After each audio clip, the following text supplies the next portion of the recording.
Okay, so perhaps we should get started. Thank you very much for being patient. Just wanted to give a little extra time for people to log in.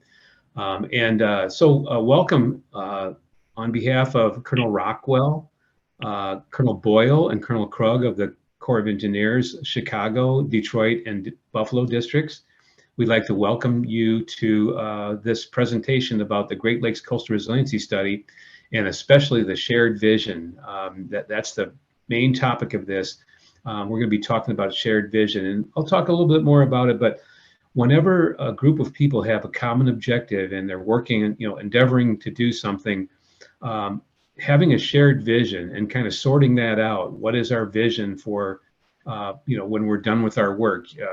So what we're looking at is what is our vision for resiliency on the Great Lakes coast, and so we're hoping that you'll be able to help us with that, and that shared vision, that vision will help us as kind of a strategic plan for success moving forward, and it'll help guide us when looking at the words of the vision. We'll be able to, get guidance for, future challenges as we go through the work and everything. It's kind of like a compass to help us get through things. And one thing I wanted to mention right off the bat is that this is really a lot about climate change. This study is trying to look at the issues with climate change and, try to find a plan that will help us to be more resilient for future changes on the Great Lakes. I wanted to also mention that today's meeting is being hosted by Pennsylvania. We have one of the 8 Great Lakes states, and we're really glad to have them here. They'll be speaking to you in just a few minutes. But to get started, we wanted to just make sure everybody knew how things worked in this meeting, because there's a few things we'll ask you to do, such as put in some comments on chat and things like that, or ask questions. So with that, I'm going to turn it over to Dr. Akila Martin, who is a facilitator for the meeting today, and she's going to tell you a little bit more about these Zoom features. Akila? Thank you so much, Mike. Hey, everyone. I'm Dr. Akila Martin, daughter to Laurel and James Martin. And today I am your facilitator, and I do have a co-facilitator, which you've already seen, Madeline Dewey, who is pasting things in the chat. So thank you so much, Madeline, for your support. So quickly, we wanted to orient you to the Zoom platform. If you would turn your eyes down to the bottom of your screen, you can see a few controls across there. There is the Q&A button, where we highly encourage you to use the Q&A that's being circled now with the spotlight for any questions that you may have throughout the presentation. If you have comments or you want to provide feedback, you can please use the chat. Thank you so much for that. So I'll go over it again. If you have any questions, please use the Q&A. You can also send a private question to us, and you can also do it anonymously. So it's really up to you, and we really appreciate you using the Q&A for any questions so that it doesn't get lost in the chat. The last thing I want to point out is that if you'd like to see text of our conversations as we move through this meeting, please click on the CC Show Captions, and you'll be able to see that. Thank you so much. And if you have any questions, please place it in the Q&A function. All right, Mike, I'll turn it back over to you to go over the agenda.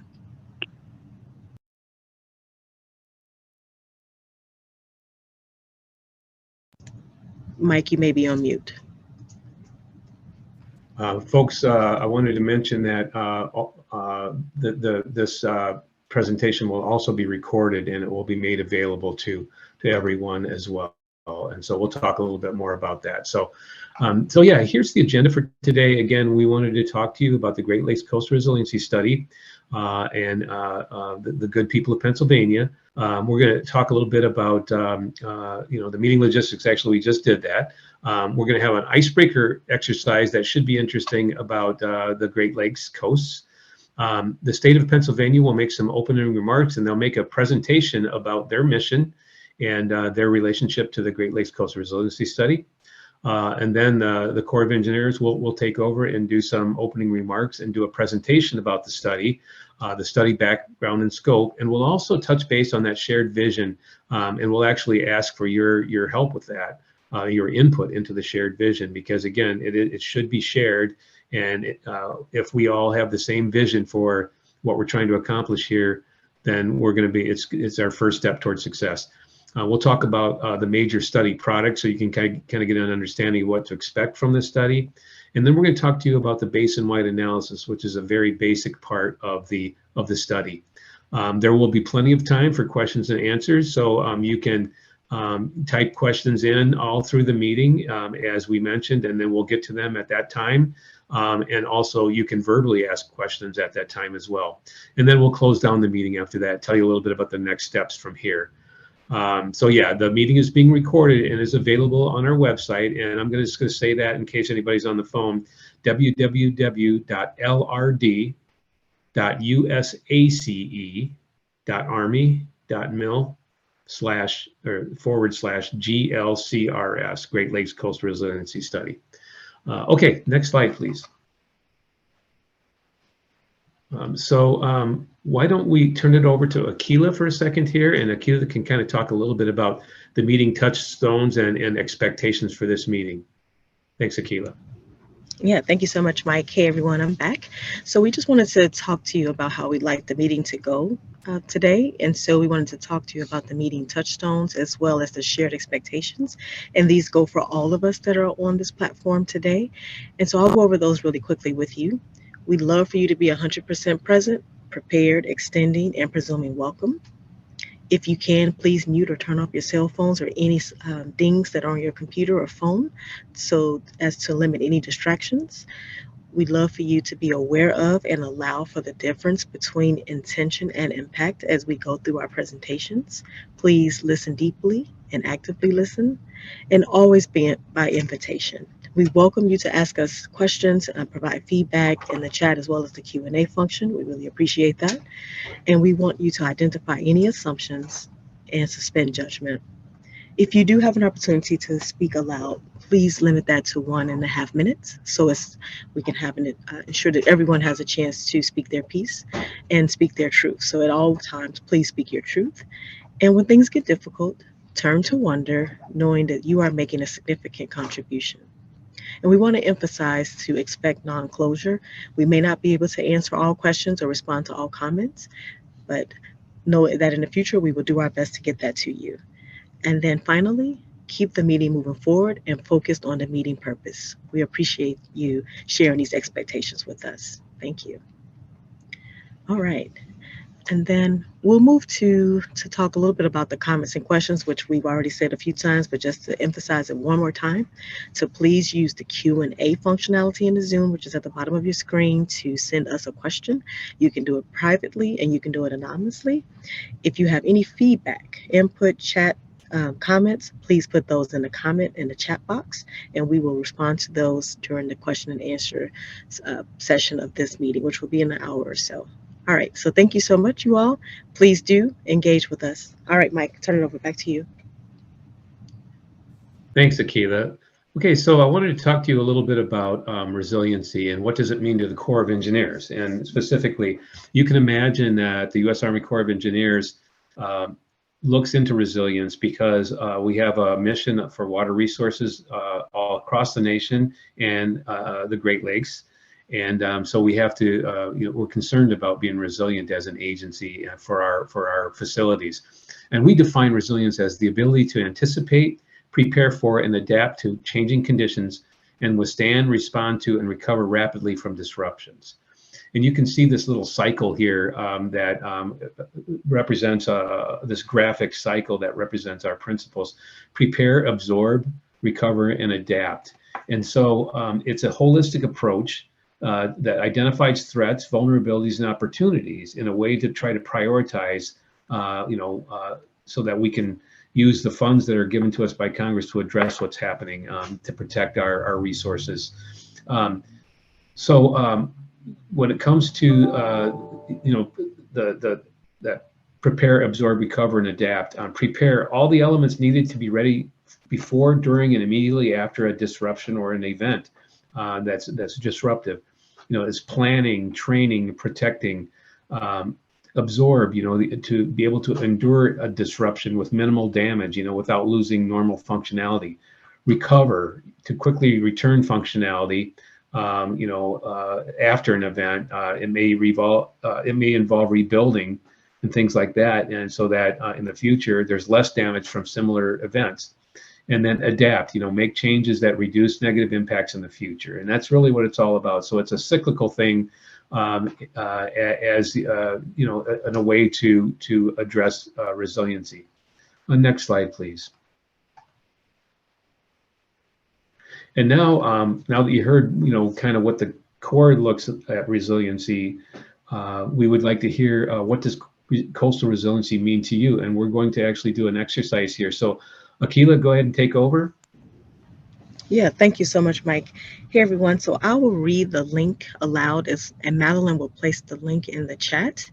So we want you to respond to what does coastal resiliency mean to you? And so the link that we'd like for you to share your thoughts at is POLLEV. So that's P as in Peter, OLLEV.com. So that's the Poll Everywhere site. So I'll say it one more time. POLLEV.com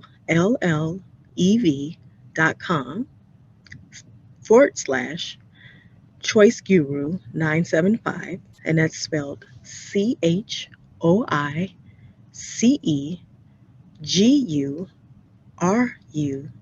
975.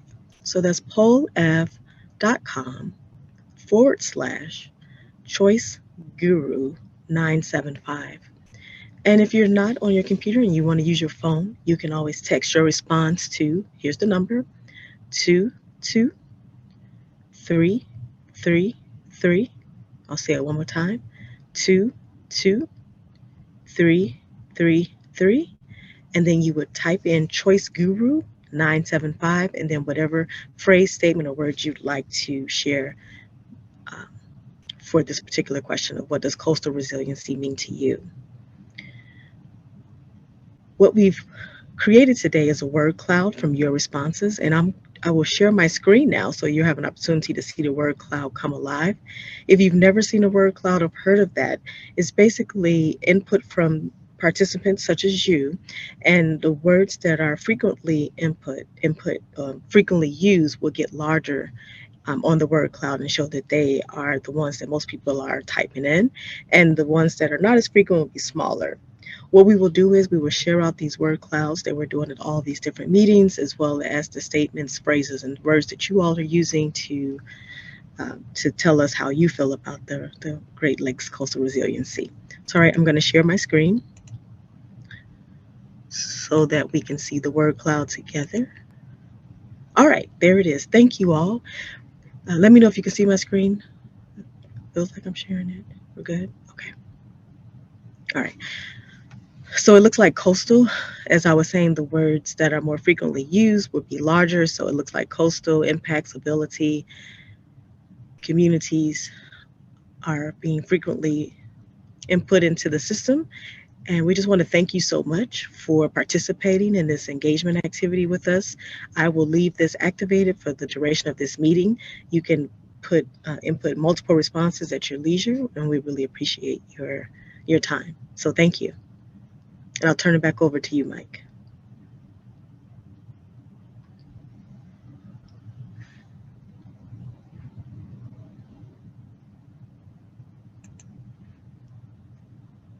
And Mike, you probably are on mute. Okay, there we go. So what does coastal resiliency mean to this study, to the Great Lakes Coastal Resiliency Study? We are looking at this chart here, and it's pretty straightforward. It's the who, what, when, where, why, and how.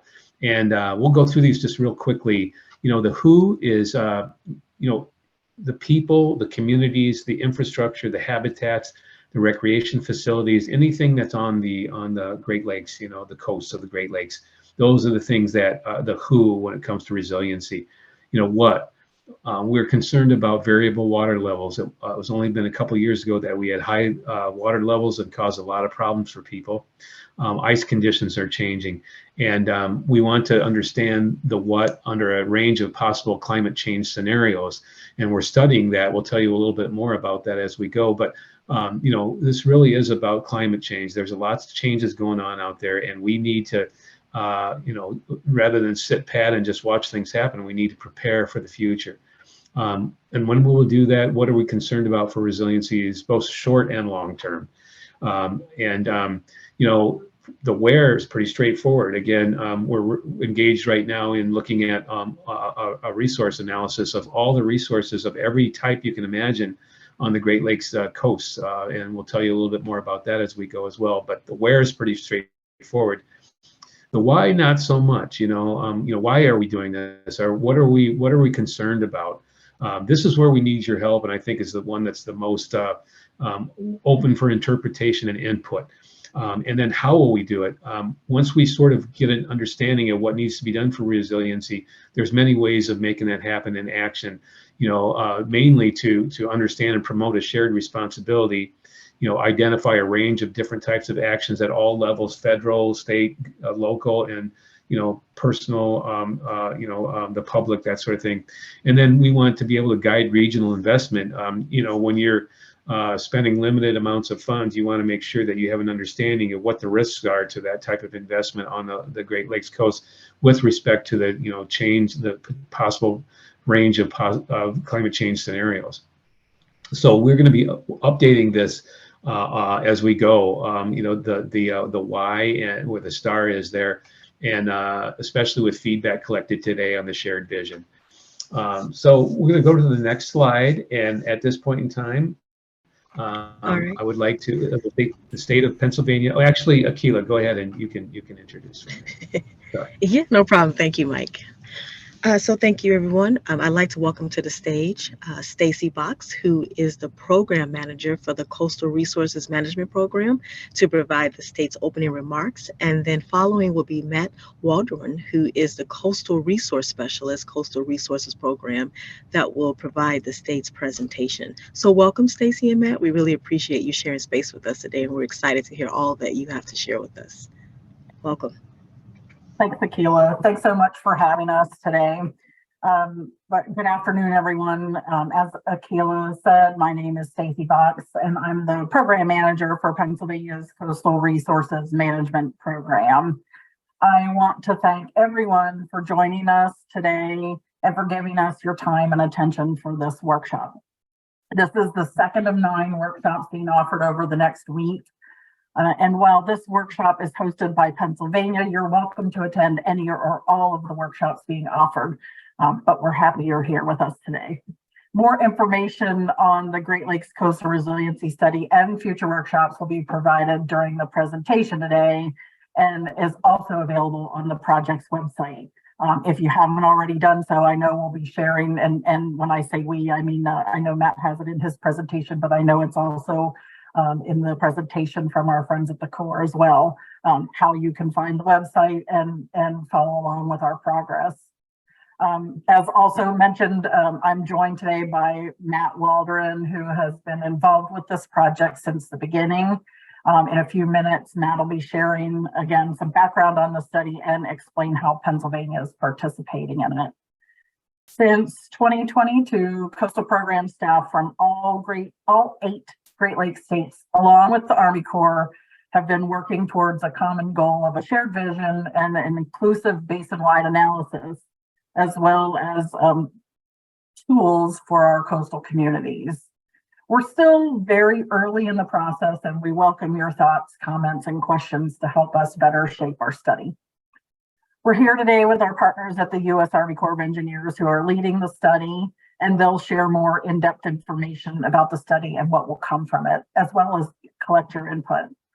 I also want to take a moment to thank our partners at the Coastal States Organization for fostering this project from idea to reality. And lastly, I would like to thank NOAA's Office of Coastal Management for working with us to allow for funding of this important project and for participating in the process with us.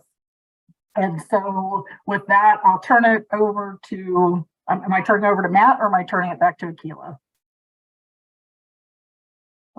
Matt can, yeah, go ahead, Matt. Yeah, thank you. Welcome, Matt. Thank you so much, Stacy. Sure, thank you. So thank you everybody for joining us today for the stakeholder engagement workshop, the first one that we're holding for this project. Again, my name is Matt Waldron. I'm with the Pennsylvania Coastal Resources Management Program. So before I turn the workshop over to the Army Corps, I'd like to give you just a brief introduction to the Pennsylvania Coastal Resources Program. I'll talk a little bit about our program objectives, how we're structured, but more importantly, I'm going to talk about how we fit into the Great Lakes Coastal Resiliency Study. What's our role?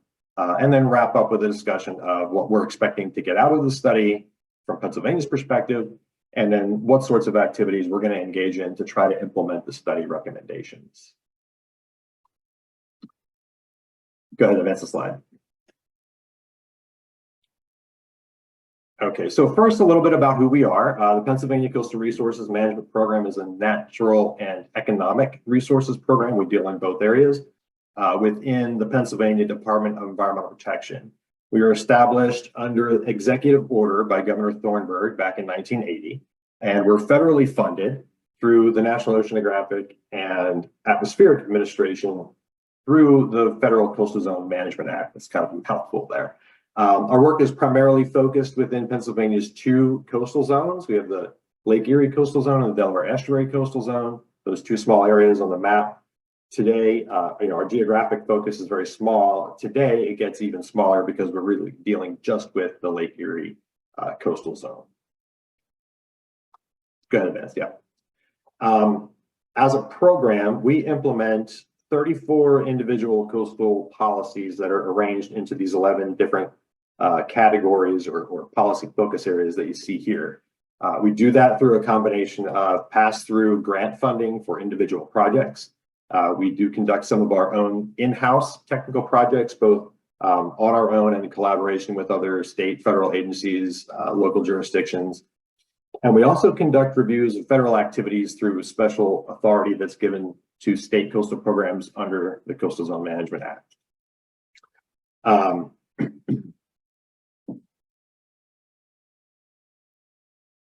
So that's a little bit about what we do. And I think probably the most important asset that we have as a program is our people. So this is our group here, pictured on the bottom right. On our crew, we have biologists, planners, grant administrators, we have policy analysts, we have a geographer, and that diversity and expertise is really what allows us to tackle a wide range of multidisciplinary issues, coastal issues, and that allows us to work effectively then in those 11 very different policy areas that I just kind of showed you on the screen here. They all rely on skills from very different fields, and we bring a lot of that to the table. If you'd like to see more information about the coastal program, about our work, you can use this QR code here. We'll take you to our website. There you can have access to our documents and publications, as well as any information we might have posted about how we implement those various program policy categories. We're not going to go into detail about the policy categories today. Just kind of keep them in mind as we go through the workshop today and as you continue to engage throughout the study. So after that brief overview of the coastal program, I want to talk a little bit about how we fit into the study. The coastal program has been involved in the development of the study since I think about 2016 when it was first conceptualized. I think this came out of one of our Great Lakes coastal meetings that we had. I think it was in New York in 2016. After several years of developing a study plan, trying to promote it, trying to get funded, going back, redesigning, redeveloping again, the Army Corps was finally awarded funding through Congress's 2020 reauthorization of the Water Resources Development Act. And we as the coastal program, we were involved in that process as well as each of the other Great Lakes states from the beginning. And we also contributed to the collaboration that resulted in the development and signing of a 9-party cost share agreement between Army Corps and the 8 Great Lakes states. So I want to really emphasize that, it's no small feat to get 9 different jurisdictions to agree on common language in a single agreement, particularly when you've got attorneys from all of those jurisdictions, participating in that conversation as well. It's a very heavy lift, and it was an impressive accomplishment just to get to that point. So I really acknowledge the Corps for their patience in working with the states, and to the states for having the commitment and providing the support to really get that agreement executed. We had a ceremonial signing actually in Erie. All the Great Lakes states and the Army Corps traveled to the city of Erie in Pennsylvania for the signing ceremony. And then the official version was signed a few days later. You can see Stacy signing for us here at the ceremonial signing. So that task of getting the cost share agreement signed was really just the beginning of this whole process. So we've also worked on developing the, let's see here, the project plan for this, the project management plan. And that's the guiding document that's really providing the direction and the focus for this study as we progress. Another one of our major roles is in helping to facilitate local engagement, and that's one of the things that we've done here. So we've assembled a list of contacts, facility managers, resource managers, folks that work in the Great Lakes, and provided that information to the Corps to help solicit the feedback from you folks, to bring you on board during this process, help you find your way to our public meetings, get your involvement, because we really do need your involvement to make this study something that's going to work out in the long term for everybody that's involved. And then lastly, we're going to serve as a champion for implementation of the study once we get the final products from that, and I'll talk a little bit more about that in just a minute or two.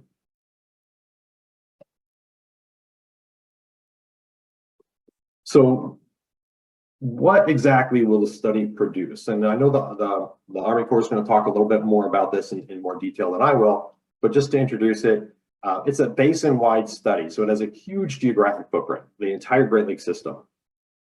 But we have limited capacity in that too, right? So we can't do a comprehensive study like this over every square inch of the Great Lakes. So instead, to get the best possible results with the widest range of applicability, the study will employ a number of focused evaluations in each state, and the results of those focused evaluations will inform the basin-wide final report, the final watershed assessment report, as well as a companion document, the risk-based assessment framework, that's going to help us kind of guide how to use the recommendations from the study into the future. There'll also be a story map developed as part of the basin-wide assessment, and that's going to help resource managers visualize climate change impacts, and also help us assist the study team in selecting those sites for those focused evaluations. So these are the primary products of the study that we're anticipating, and I want to spend just the next couple of slides maybe talking about each one a little bit more detail. So here is a screenshot of the story map that was developed for the South Atlantic Coastal Study. And Army Corps is envisioning a product similar to this being developed for the Great Lakes states. And basically it would map and display and identify risks that are posed to various resources. It will be a useful tool to help the study team, again, identify locations for those focused evaluations. And it'll be an important resource into the future because it will allow facility and natural resource managers to visualize anticipated impacts to their specific resources under a range of different climate change scenarios and possible future conditions. So this is really going to be a helpful tool, I think, for a lot of folks going forward.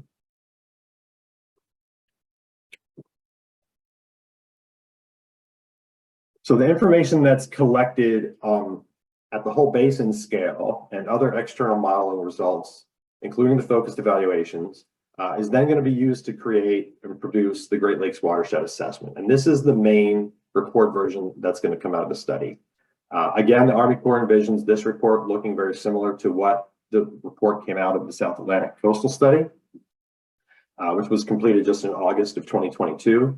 It will include recommendations for states, tribes, NGOs that operate within the basin, and it will present that shared vision that we're going to talk about today, that consensus that we're starting to build right now for the position that we take regarding the watershed, the water related resources between the states, the Army Corps, tribal partners, and other stakeholders, you folks that have joined us today. All that information that we glean from the study will then be documented and published as a final report, will be publicly accessible, and it will be an important resource going forward for resilience planning in the Great Lakes.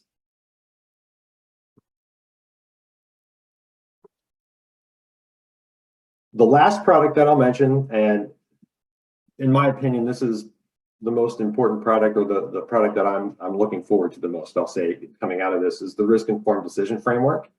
The focused risk assessments that will be conducted with this study will only address 14 sites throughout all of the Great Lakes, and only one in Pennsylvania that is yet to be decided, to be determined where that focused evaluation will take place. What the risk-informed decision framework does is allows to take all of the lessons learned through that process and develop a standardized approach to identifying and planning for climate change impacts on coastal resources that's tailored specifically for the issues that we face in the Great Lakes. Climate change impacts, the trajectories of those impacts can be very different for the Great Lakes than what we understand to be for the salty coasts. And they're generally less well understood, although we're getting a little bit better at that. And this project is contributing to that, to those advancements. The framework is going to provide guidance for municipalities, resource managers, and others to conduct their own assessments for their resources. And when coupled with web-based story map, planners can view those modeling results from various future condition scenarios, visualize the resources, and then have a plan for how to execute developing some resilience for those resources. And really, that we want that to be based on information that's appropriate for use in the Great Lakes and includes the best available scientific information and modeling, and that's being sort of collected as a part of this effort. And finally, I mentioned earlier that the coastal program will take on a role of a champion of this study once it's completed. We'll work closely with Erie County, which is our only coastal county along Lake Erie, our shoreline municipalities, facility managers, anyone who would like guidance and technical assistance on implementing the plan's objectives or applying the risk-informed decision framework to their jurisdiction or to their resource. We can provide some assistance with that. Another way that we can help facilitate the implementation of the plan's objectives is through our pass-through grant program.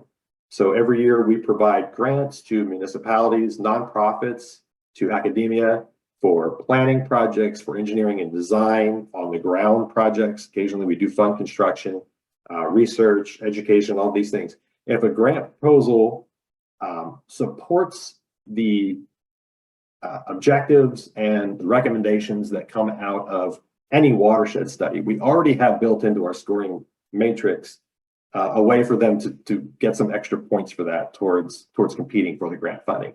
And this would certainly qualify as a watershed plan, watershed study that could help drive that forward. So with that, I want to thank everyone for their time this morning and for joining us. Again, we really appreciate and need your involvement in this study to ensure that we get a meaningful product out of it.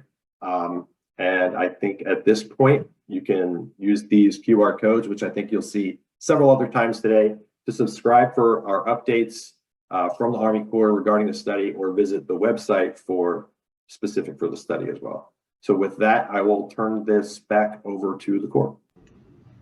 Hey, thank you so much, Matt. That was great. Thank you so much, Stacy, as well. So now I would like to introduce Josh Ungeyer of the Buffalo District, who's planning chief for USACE's opening remarks. And USACE, I mean United States Army Corps of Engineers. Welcome, Josh. Thank you. Thanks, Dr. Martin. And thanks, everybody, for joining us. Just really quick, just wanted to say the Army Corps of Engineers, Buffalo District, and the state of Pennsylvania, we've got a long and productive partnership focusing on Lake Erie, including significant investments.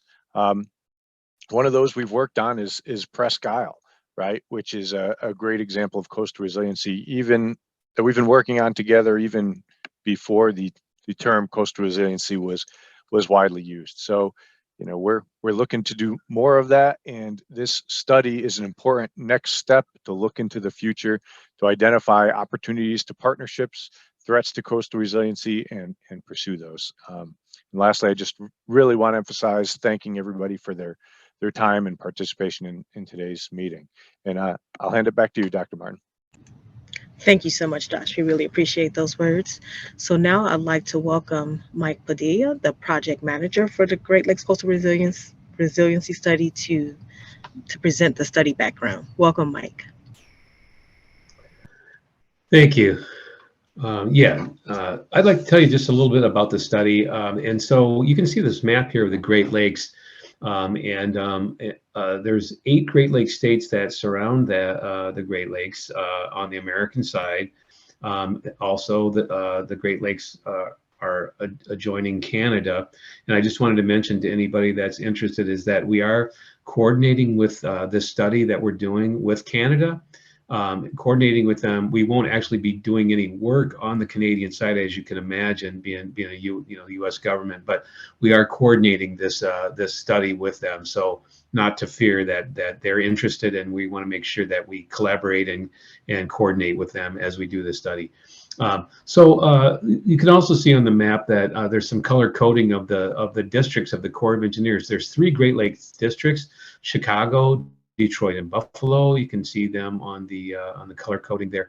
And we have mission on the Great Lakes, water resource missions that include navigation, flood risk management, aquatic ecosystem restoration, and emergency response. And some of you may be familiar with our mission for regulatory. But these missions are very important to the Corps and from a civil works standpoint. And the Great Lakes coastal resiliency and the resiliency that the Great Lakes will have into the future touches on all of these missions. So it only made sense for the Corps of Engineers to partner with the Great Lakes states to start looking at resiliency on the Great Lakes. Next slide, please. So a little bit about the study. This is a mega study, which means that it's kind of recognized by the Corps as being very important, and therefore has a little bit more upward reporting requirements and oversight by leadership on it than other types of studies. The overall objective is to protect the long-term economic, environmental, and social value of the Great Lakes coasts through proactive planning. That's what it's all about. And when you think about proactive planning, if things stayed the same on the Great Lakes all the time, it wouldn't be that big of a problem. But we're starting to experience climate change, and we're starting to see some climate change, and so that's what this is all about. This is a long study. It's estimated to be 5 years, and it's a cost is $14.4 million, 75% by the federal government, the Corps of Engineers, and 25% by the state contributions. And so we started in July of 2023, and we'll go on, and we're scheduling it to be completed in October of 28. So that's 5 years of dedication of this team and our partners with the states to look into resiliency. And so we did start the study in 2022, but spent quite a long period putting together a project management plan that helped us to understand what this was going to cost and what the schedule would be. So the schedule that's shown here is a result of putting together and planning out the study and documenting that in a project management plan. And by the way, that's available to anybody that's interested. And you can contact us in ways that we'll show coming up here. Next slide, please. So the general scope of the study is, it's a watershed assessment. And I'll tell you a little bit more about watershed assessments, but the general scope is to do a vulnerability assessment.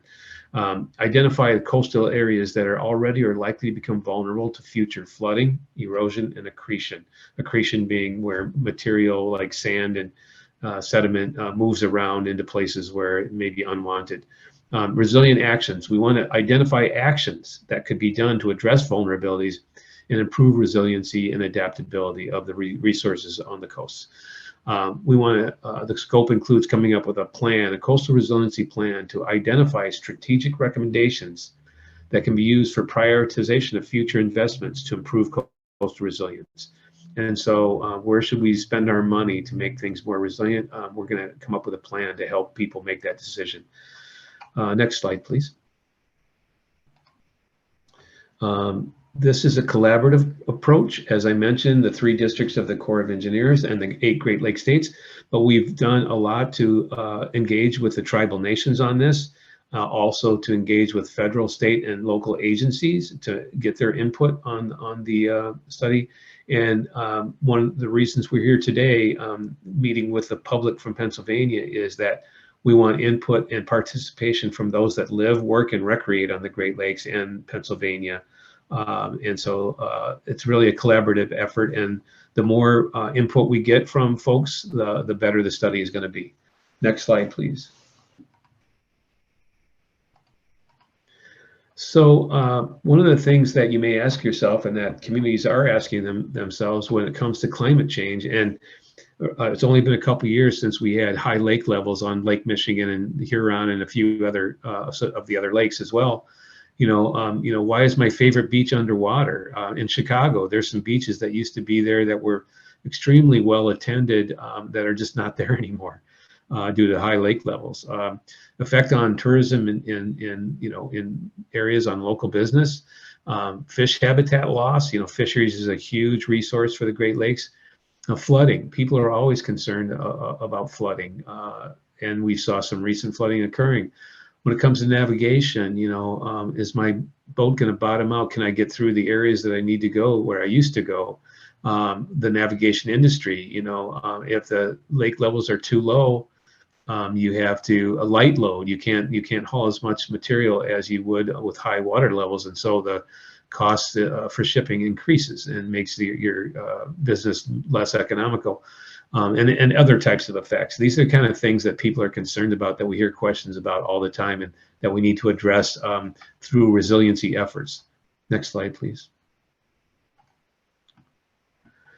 So I wanted to mention that I mentioned earlier that this is a watershed study. It's actually kind of an official thing with the Corps. We've been doing these types of watershed studies for quite a while, and it's actually something that was mandated by Congress.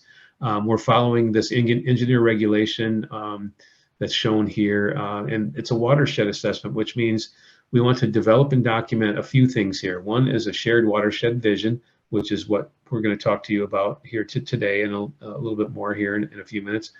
We want recommendations for actions that can be taken to address identified problems in the watershed, and a strategic roadmap to implement those recommendations.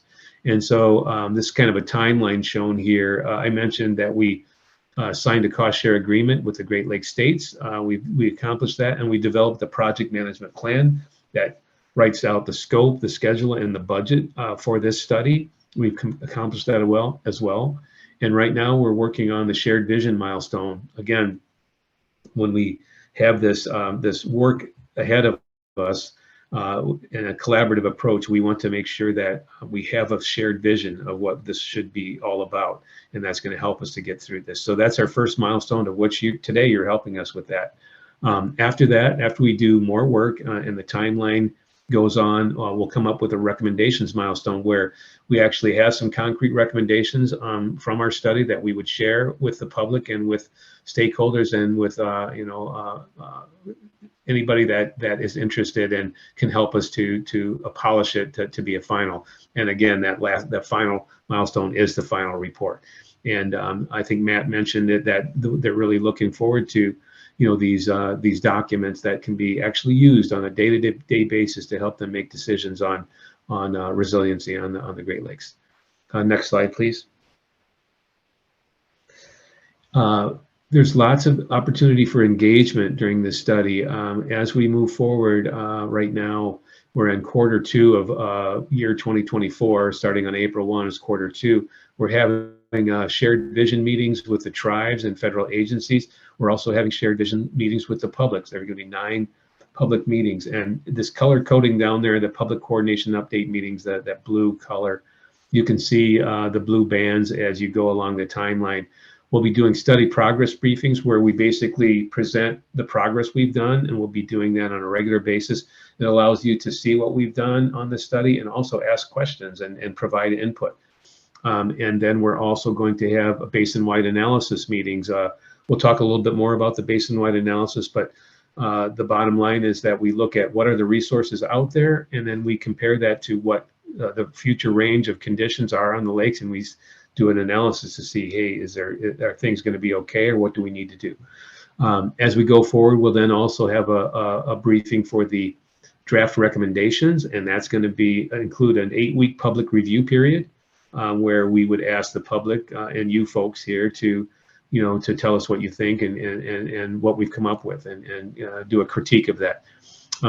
And so again, more study progress briefings after that to make sure that we're transparent with what we're doing. And then in October 2028, the study would be complete. I would like to address your attention to the corner down there where there's you can use your camera to do the QAR code. And basically what that will do is take you to our website where you can subscribe. And if you subscribe, then you will be included in regular updates of the study. We will be communicating on a regular basis with email blasts for study updates and announcements of public engagements and that sort of thing. So if you're interested in keeping up with the study, please subscribe, and you'll be notified of all those things. Next slide, please. Okay, Akila, you can take it over. I am. Thank you so much, Mike, for those great words about the scope and the study background. We really appreciate you setting the tone for us. And so now I'd love to welcome Kara Patello, who is an illustrious planner. All the creativity that you see on these slides are due to Kara's lovely creativity. And so Kara is going to present to you the development of the shared vision statement. So welcome, Kara. Thank you. Thank you so much, Akila. And thank you again, all, just to echo the thanks of being here today with us to talk about the shared vision. So to kind of get into it, like Mike said, our goal of building resiliency throughout the Great Lakes coast is really a collective effort, and it requires a long-term commitment and dedication from everyone here, everyone on our resiliency team, to make this happen.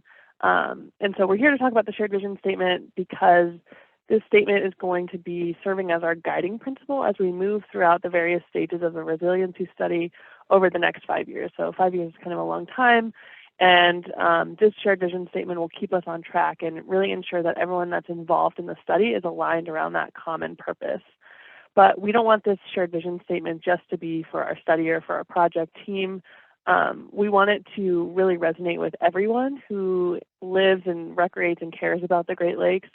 So we really want to make sure that it's a strong statement that really resonates with everyone here today. So we're really excited that you're here to share some feedback on the statements that our team has drafted. All right, so our process to how we got to where we are today into the shared vision draft statements that I'll be sharing in just a second. We started back in the summer and the fall actually as a team. So the resiliency study team consisting of the Army Corps of Engineers team as well as our state partners. And we brainstormed amongst ourselves to think about what makes the Great Lakes important to those that live, work, and recreate along the coast of the Great Lakes. And so you can see here some of the things that came up. And we also extended the conversation to tribal nations at the Bureau of Indian Affairs Midwest Region Partners in Action Conference last fall. So we got some feedback from tribal nations as well about what makes the Great Lakes important to them. And so you can see here really great feedback from fishing, beaches, tourism, rich habitats and ecosystems. So it's really clear that the Great Lakes are an irreplaceable part of the identity for so many people and communities throughout the region. And so looking at the feedback that we got, we kind of started to sift through it, and we saw that there were 4 major categories or themes that were kind of emerging from the feedback that we got. So we have resources, recreational opportunities, the natural environment, as well as intrinsic and cultural value. And so we took this feedback, the whole team, so again, the Army Corps as well as our state partners, and we started to think about what makes a really strong vision statement, because we want this statement to be memorable, again, since it'll be guiding us throughout the course of the study. So when we're thinking about really catchy slogans, we want to come up with something like that. So something simple, preferably something with a clear interpretation and something that's going to be memorable. And so I'm going to share the 3 draft statements that our team has put together. And again, just really emphasizing that these are drafts. So we're here today to get feedback on the options that we're proposing. And then the resiliency study team will take all this feedback back with us, and we'll talk about it as a team, and we'll incorporate it to refine that shared vision statement. So again, we're really excited to hear your feedback and really hope that we can have a great discussion, because again, we want this shared vision statement to resonate with as many of us as possible. So our first option for the shared vision statement is our vision for the Great Lakes coast is to improve and protect their ecosystems, recreational opportunities, cultural significance, communities, and economies to be resilient for present and future generations. Our second statement is to support, strengthen, and protect their natural resources, recreational opportunities, communities, economies, and quality of life for current and future generations. And then our third and final draft statement is to ensure a resilient and sustainable future for vibrant coastal communities, abundant natural and cultural resources, and thriving economic assets. And so these might seem kind of similar, and that's because we used that feedback that I just shared to come up with some options. But again, we're going to take any additional input that we get today and throughout the course of these 12 meetings that we're hosting. So feedback from the tribal nations, our federal agency partners, as well as all of the 9 public meetings to refine our final shared vision statement. So now we want to pause and we want to hear if these statements that we're proposing capture your vision for a resilient Great Lakes coast. Are there things about them that you really like, one more than the other? And then if not, if it doesn't capture your vision, we would love to hear why. So I'm going to go ahead and pause, and please feel free to use that chat feature that Akila had showed us earlier. And if you have any thoughts, I really encourage you to share those with us in the meeting chat.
All right, thank you, Sarah.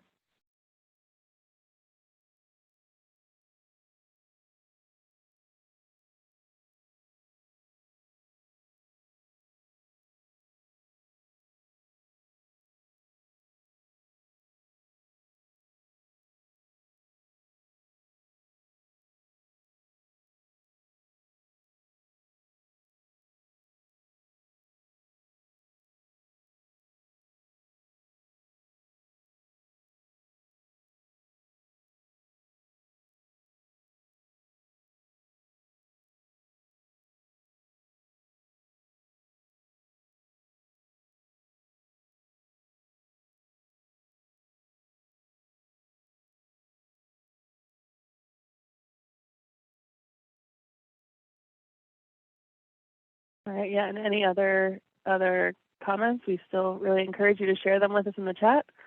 In a second, we're going to move on to another activity where we can kind of rank our preference, but if there's anything you think we should add or anything you, again, particularly like about one over the other, please share it with us in the chat. We'll give some more time for you to think about it.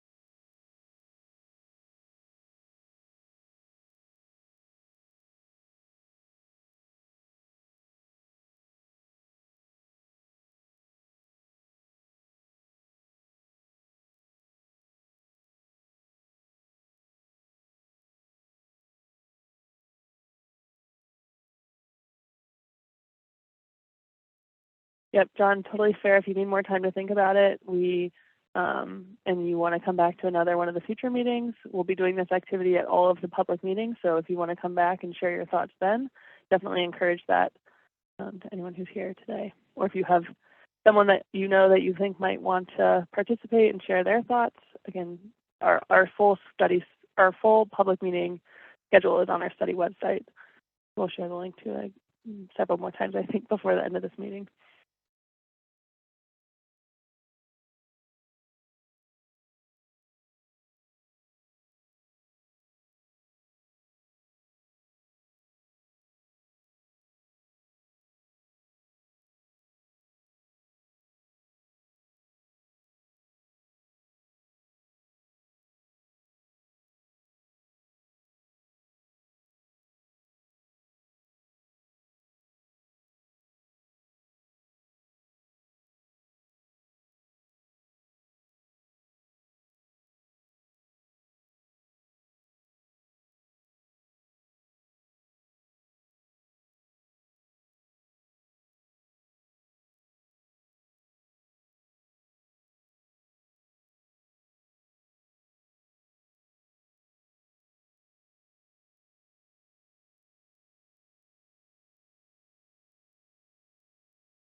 All right.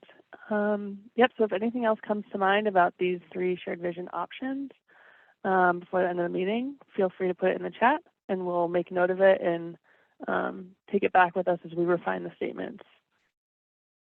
Thank you so much for everyone who shared some thoughts on these 3 options. Really appreciate it. And we have another kind of exercise that we prepared to let you tell us which shared vision statement you like the best. So you can see here on the slide this website listed at the bottom. I'll give you a second to navigate to it. And if anyone's joining on the phone or is just having a hard time reading this, the website is glcrs.evs.anl.gov/shared vision. And you can also use this QR code here to get to the website. And when you get to this website, you will see the page will look something like this, and it has our 3 draft shared vision statements listed on it with a box next to each one. And in those boxes, we are asking you to enter 1 for your top choice, 2 for your second choice, and 3 for your third choice. So this is to let us know which of these 3 statements you like the best. We're asking that you please only submit 1 response just so we can make sure everyone's voice is heard equally. And then, like we said, if you need more time to think about it before submitting your 1 response, this website is going to be live for the duration of the meeting. We're only having this website up during the public meeting times, but we will have 8 more public meetings after this, which will be an opportunity for you to come back. Even if you just want to log onto the page during those times to submit your response, you can come back to any of those other meetings to also share your thoughts in the chat with us as well. And so here is the full schedule of the upcoming meetings. So as you can see here, we have 8 more, including this after hours meeting. If coming to one of these during the workday doesn't work well for you, you can come to this after hours meeting on April 16th. And there's still plenty of chances to get involved. So if you have any friends, neighbors, or colleagues, again, that you think might be interested in providing their feedback on the shared vision statement, please share this with them. And then just to reiterate, the full meeting schedule is published on our website. So again, really appreciate you being here, and thanks for being a part of our shared vision. Thank you so much, Kara. And now I would like to, and thank you everyone for responding in chat and also doing the poll at the website that Kara just mentioned. Please, please, please do that as soon as you can. And so I'd like to welcome our amazing planner from the Chicago District, Jana Potoff, who will present the major study tasks. Welcome, Jana. Thank you, Dr. Martin, and thank you all for joining us today. So USACE has completed recently completed two large-scale watershed studies. And this study here is similar in scale, like 5,000 plus miles of coastline that we're looking at. Matt referenced the SAC study, the South Atlantic Coastal Study. And throughout this presentation, we're going to be sharing on our slides examples, figures, just like Matt did, of some output that the SAC study, the South Atlantic study, had, which will be similar and kind of set expectations as to what you can anticipate for this study, the Great Lakes Coastal Resiliency Study. And what we're going to do next is we're going to click through and create a flow chart of how all the pieces fit together, all of our study deliverables fit together to then produce the recommendations that will be included in the final report. An important thing with coastal resilience, the study is called the Great Lakes Coastal Resiliency Study, but when one understands the climate vulnerabilities of our coastal resources, then we're better able to prepare, react, and adapt to climate change, and thus become more resilient. So we are leveraging modeling that's been funded through the Great Lakes Restoration Initiative, and it's climate change scenario modeling. We're looking at a range of different climate scenarios based on published research that could be anticipated in the Great Lakes region. The modeling, the question that we asked the modelers, the multi-agency team is, and EPA funded this, is what would be the expected range of Great Lakes water levels, wave heights, and ice conditions under different climate scenarios.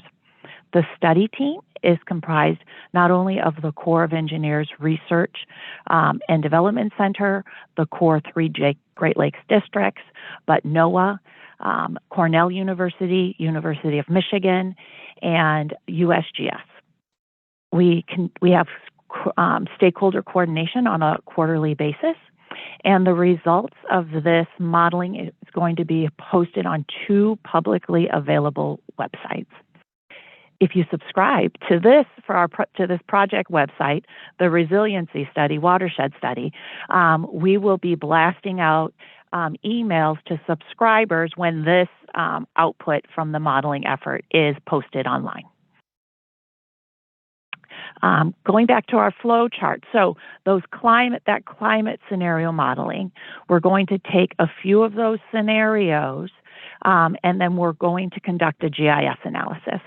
And a GIS analysis will be a basin-wide perspective, and it's going to a high level screening level analysis of inundation areas under the different climate scenarios, as well as low water conditions. And this will be used by our study team to identify areas of potential vulnerability. And then we're keying into the vulnerability so that we can then identify actions that will improve the resilience of those vulnerable areas. This GIS analysis will be uploaded on a publicly available web viewer, available through the website. And once again, when the viewer is available, we'll be blasting out to all the subscribers when this information is updated. The next slide, after using that basin-wide analysis, and then also our current knowledge or recollection, I should say, current recollection of the recent low water impacts, as well as the high water impacts that have occurred recently. Those plus this basin-wide analysis will inform the selection of focused areas. And so the focused areas will be on the U.S. side of the Great Lakes, and those will be selected. The states will select them as well as the Corps. After we select the areas, then we're going to be hosting workshops. And these workshops are, around a table, in-person, 2-day workshops. They're going to have a more detailed analysis of what is the vulnerability under high water and low water conditions. And then also we'll talk and discuss about near and long-term actions to improve resiliency. For Pennsylvania, there will be one workshop, and at that workshop we'll be discussing 10 different coastal resources. A common question at these workshops are, what will keep you up at night as a resource owner or manager? Based on the results of the workshop, and also the results of the basin-wide analysis, the team, the states, and the Corps will put together strategic recommendations. And those recommendations will be the what, what is the future action, like the strategy that we need to consider to improve resiliency, like is it monitoring the site? Is it study for action, like something needs to be done soon? Or is it a longer term plan where we monitor and then study for action? The who, it's a combination of not only the federal government and the Corps or other federal agencies, but also our state partners, different state agencies within the state, as well as local municipal governments. Here's an example that was in the SACs, and you'll note in the aqua blue, which was added on, how there's a mixture of projects. Some that are core, that near-term actions. We have some multi-agency actions, midterm, long-term. And so this is the type of recommendations that we'll be pulling together based on our analysis. And because we're doing 14 workshops, 10 up to 10 sites per workshop. That's 140 sites. But the coastline is very, we have 5,000 plus miles of coasts along the Great Lakes. And as Matt said, we want to have this information available for those sites and those resource owners and managers and even private folks on how to use this climate and the basin-wide analysis and the information that's being posted up on our website, how to incorporate it into everyone's planning. And so Buffalo's created a really great document, the Risk-Informed Framework for Resilient Shoreline Management. We will be taking that and then incorporating the climate aspects to it. In addition to a document, we will have a higher level overview on our website of a GI web platform that walks through the thought process of this risk-informed decision framework. And that's it. Thanks so much for your time. Yes, thank you so much, Donna. We really appreciate that great overview. And now I'd like to welcome back to the stage Kara Patello to present the basin-wide analysis. Welcome, Kara. All right. Hi again, everyone. So we wanted to share a little bit of the work that we've started to do on our first major study deliverable. So this is a basin-wide analysis that we've mentioned a few times, and just to kind of reorient you on our flow chart here. So with this analysis and this kind of first major step in our study, we're trying to understand that big picture of how the changing lake levels due to climate change could possibly impact our coastal communities, important coastal environment, as well as really important infrastructure that's located along the Great Lakes coast. And this first step is really important in the watershed study because it's going to help us identify the areas around the Great Lakes that the federal government, our state partners, tribal nations, other agencies, as well as local communities might want to look in more detail of how these resources could possibly be exposed to the hazards that we're talking about.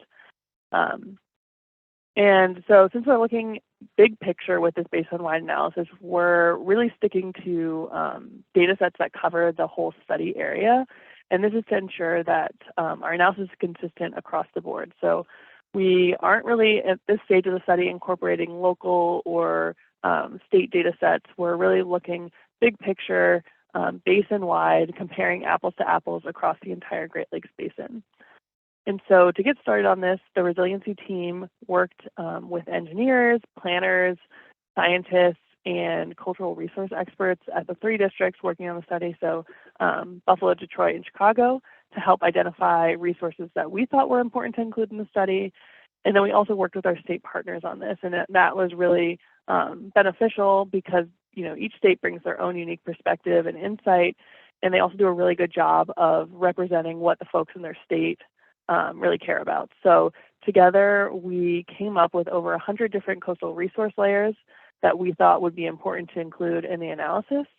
And from there, we split them into our different buckets or indices. So you can see here we have kind of 3 big buckets. That's social vulnerability and environmental burdens. We have environmental and historic resources, and then population and infrastructure. And then we actually do have a 4th, which is all of these resources combined into one to give us that really comprehensive big picture view looking at all resources.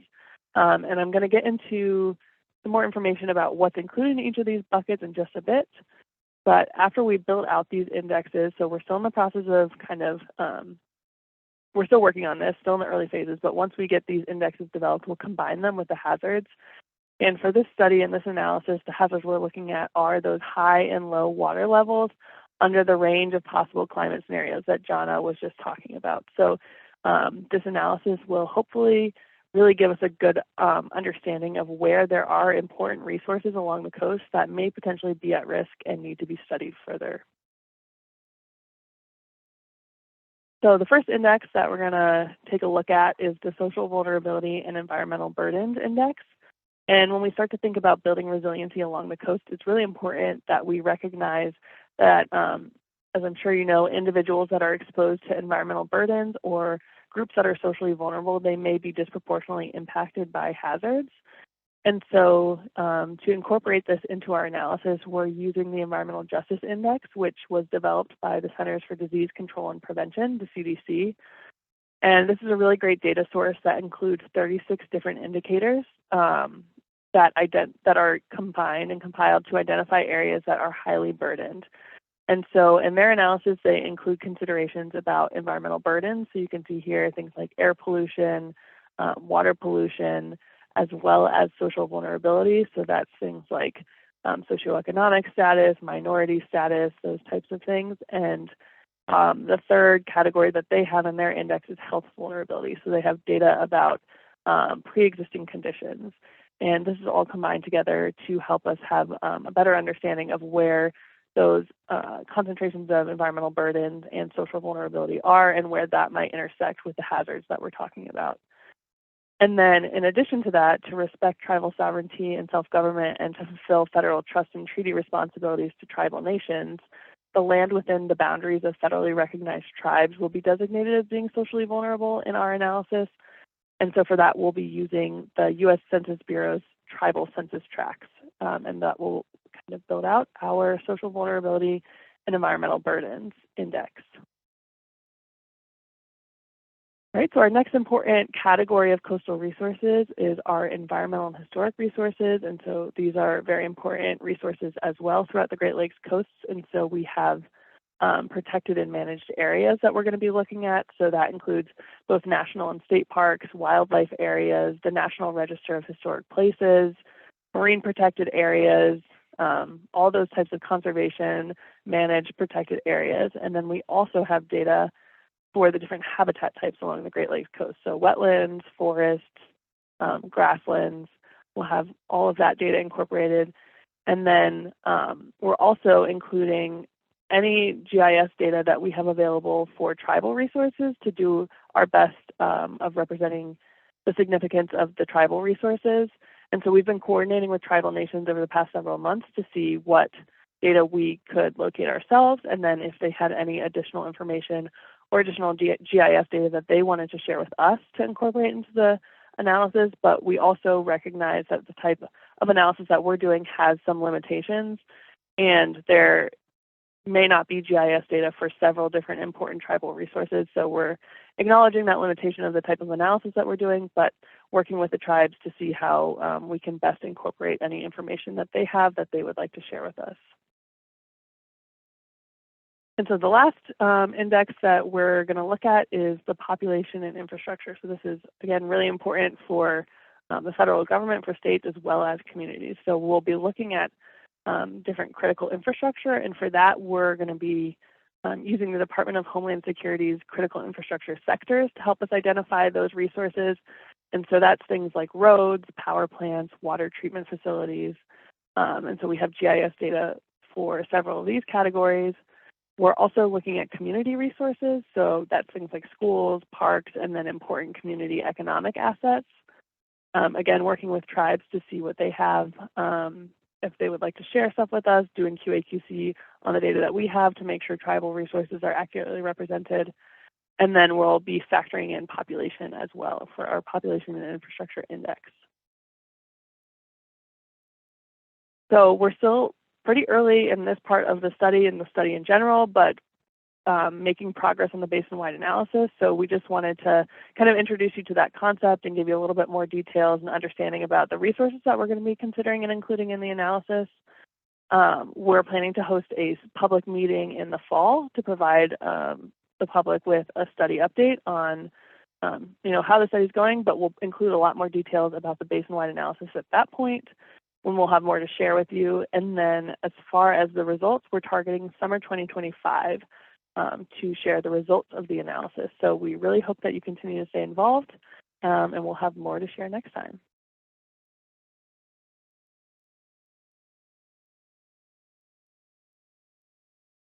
All right. Thank you so much, Kara, for that presentation. And so we are now moving to the question and answer session of our meeting today. And if you have questions, please use the Q&A button at the bottom of your screen to ask questions. If you have comments and or feedback, you can definitely use the chat for that. And we welcome any and all questions. We are at the ready to answer as best as we can. So we invite you to, don't be shy, go ahead and ask questions. We'll take a deep breath, a moment of silence to give you a chance to write that out.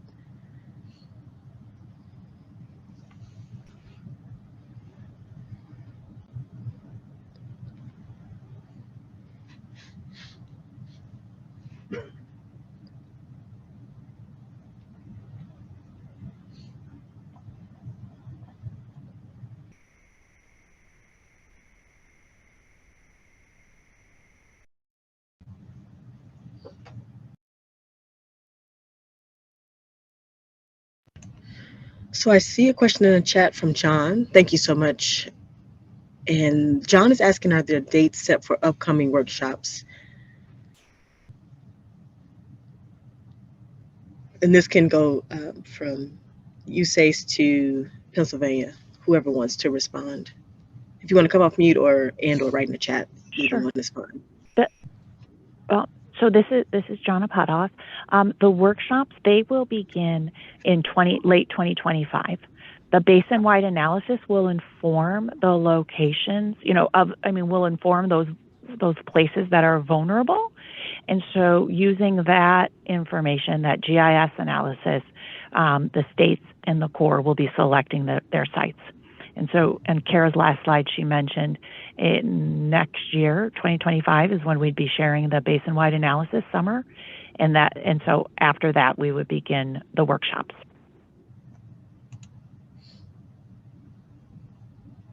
Very nice. Thank you, Jonna, for that. Jonna, I hope that answered your question. If you need more clarity, please write it in the chat and or in the Q&A section of Zoom. And I wanted to thank Argonne National Lab, Thomas and Laura Fox, for supplying the Zoom platform for us today to use this platform for our meetings. So I just want to take time out to thank them, and thank you so much, Thomas and Laura Fox.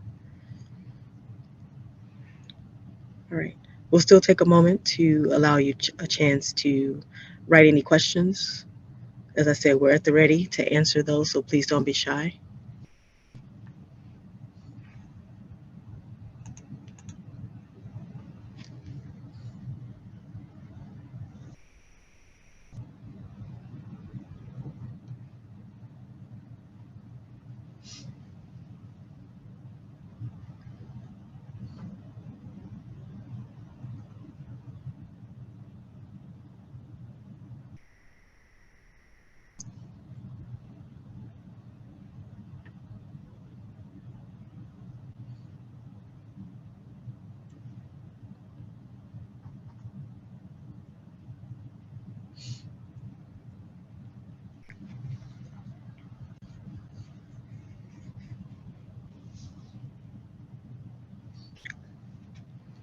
All right. Yes, thank you, Madeline, for placing in the chat. If you think you may have a question later on down the road, you can email us at the GLCRS, which stands for the Great Lakes Coastal Resilience Study, at USACE, which is the U.S. Army Corps of Engineers, .army.mil for military, so .mil.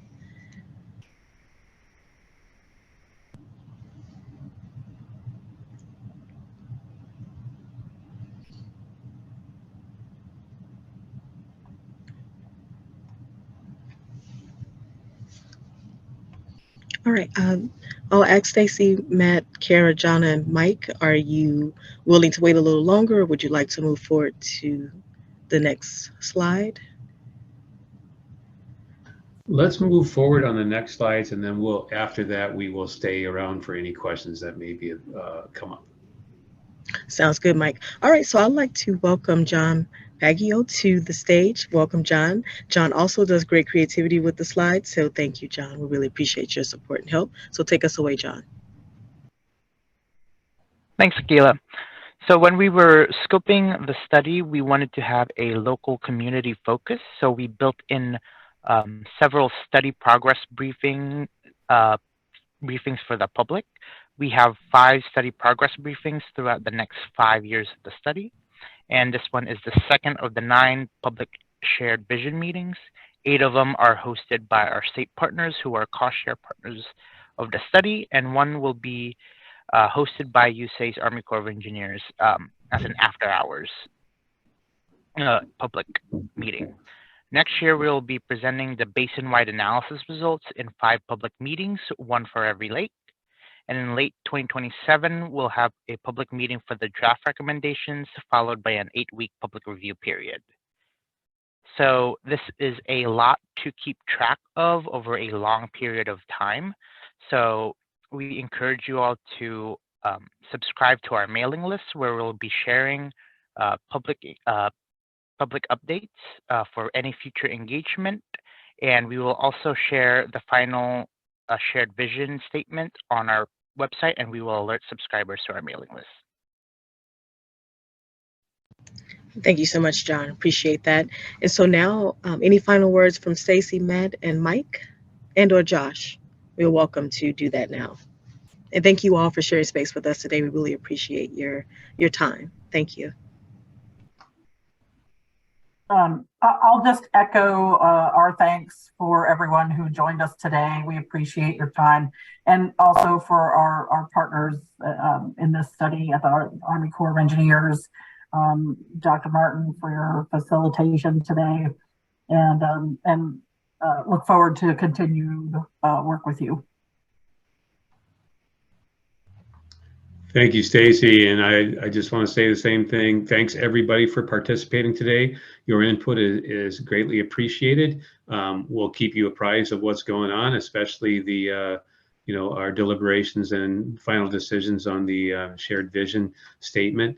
And it's great to work with all of you. And we will stick around for a few more minutes to if anybody has we're actually ending a little bit early, so if anybody has a question, the team will stick around. If other than that, the presentation is completed. So if you need to go to your next engagement, feel free to do so. And thanks again for participating.